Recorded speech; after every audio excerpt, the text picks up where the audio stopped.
Le bestiaire du Moyen Âge.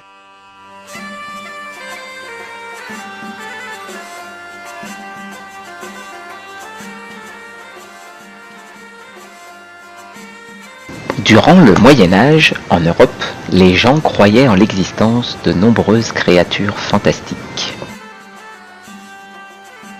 Certaines de ces créatures existent vraiment. On les appelle des animaux exotiques. C'est le cas par exemple des lions. D'autres créatures n'ont jamais existé. On les appelle des animaux mythiques.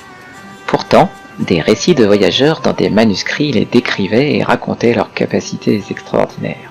Parmi les créatures imaginaires, il y a les hybrides. Ce sont des mélanges entre plusieurs espèces.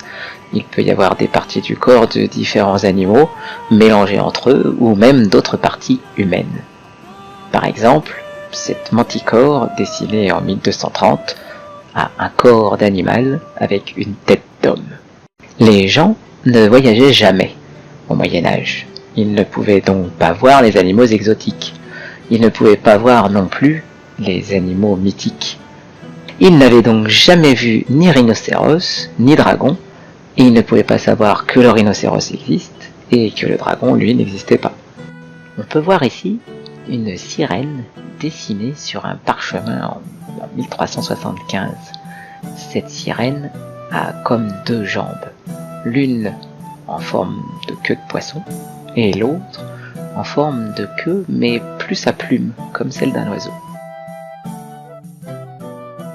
On appelle bestiaire un livre dans lequel on fait la liste de toutes ces créatures. On y écrit ce qu'on sait sur chacune dans des fables.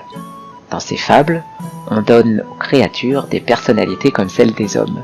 Par exemple, le renard est rusé, l'ours est glouton. Il comporte des illustrations souvent colorées qui représentent les créatures comme les imaginaient les dessinateurs. Les animaux sont classés par ordre d'importance.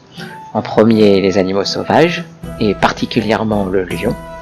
Ensuite, les animaux domestiques. Et enfin, les petites bêtes, fourmis, oiseaux, insectes, monstres et vers. Le plus ancien bestiaire en français est celui de Philippe de Tancq, qui date de 1120, c'est-à-dire d'il y a à peu près 900 ans.